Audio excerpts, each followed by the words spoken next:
All right, so my name's Anna Chateau, And I'm Tiffany Popa. and our board for Babies to Boomers, Oh It Matters. So on our board, we're gonna be talking about IPE and how can we cross over and teach skills and provide easy knowledge to get people from infants all the way to geriatrics the proper dental care. So when we go into implementation, our goal is to start young, and we want to get the primary prevention to dilute the secondary and tertiary prevention that we normally have. When it comes to infants and children, early childhood caries is the most prevalent childhood disease, but it's 100% preventable. And this has to do with the parents and caregivers. So it's important for them to be able to have programs in which it teaches them the proper way to care for their child's teeth. Infants and children rely on their parents. And according to Hyma's study, education levels and dental habits of parents and caregivers were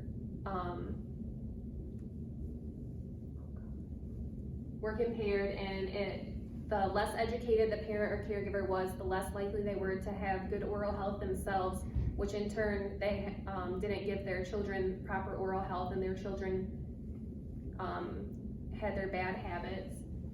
Programs to educate parents and caregivers on proper oral care for their children and the importance it provides benefits the children. According to Praba's study, there was a 21-point questionnaire that parents took on their preschoolers, and it just asked them what they thought about their preschoolers' oral health and how important it was to them.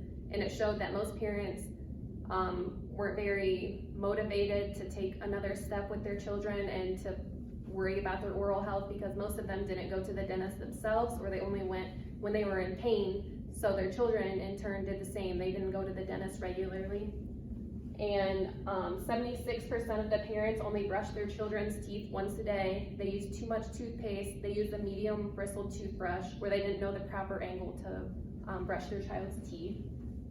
Primary prevention programs and age-appropriate oral health education classes in school greatly benefits children too.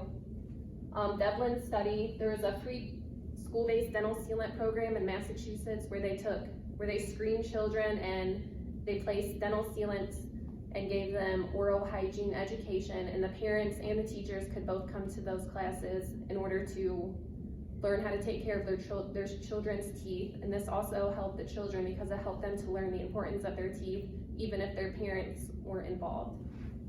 And the goal is to prevent disease and promote health. So when we're looking at adolescence through adulthood, this is a time in our lives where we have a lot of traumatic injuries. We're dealing with pregnancies, smoking, drugs, alcohol, and just a very fast-paced lifestyle. So often dental hygiene is not something that they're really worried about. When we go into like high schools, we hear a lot about if you have sex, like you can get pregnant, but what we don't hear about is any of the oral systemic issues that can happen if you're on drugs, or if you are smoking, or alcohol, or pregnancy. And talking about pregnancy, even when we go into gynecology, when you get pregnant, everybody goes to the gynecologist, but not very many people come to the dental office. And that's something that gynecologists at least need to educate their patients on, at least going to the dental office while they're pregnant. Because what they don't know is you can get pregnancy gingivitis or pregnancy periodontitis, and that can lead to low birth weight children and other systemic issues. And you'll also deal with a lot more caries while you're pregnant if you aren't taking care of your teeth. So this is something that just needs to be talked about a little bit more throughout this age group. And then when we move down to geriatrics, we see a lot of problems. So it's often overlooked. When we're talking about your grandparents' age, we see a lot of dentures nowadays, and because they didn't really care about their teeth back then, we see a decline in their dexterity. And on top of that, the people that normally take care of them also have lives, are also busy. When you talk about nursing home staff, we're talking about toileting, bathing, eating, medications, and safety. So there's a lot of issues, and oral hygiene often becomes a second thought. So what we want to do is give them the guideline and teach them the correct way to do things and give them a routine. So our goal is just to, here's a routine, here's how to follow it, and make it simple and non-stressful for them. So then we look at Weintraub's study, and what we're gonna see is over a 24-period month, they went into nursing homes and they taught CNAs and nursing staff how to care for their teeth. So then over the 219 residents over that period, they saw a significant improvement in oral health and denture care health, and versus a control group. And with that being said, it wasn't that hard. So in the study, they went, I believe it was 3 times a year, and they saw a 63% increase in the health over the control group, which is a very significant number just for them coming in 3 times a year and showing staff how to do it. So in conclusion, after researching IPE, what we learned is there's absolutely a need.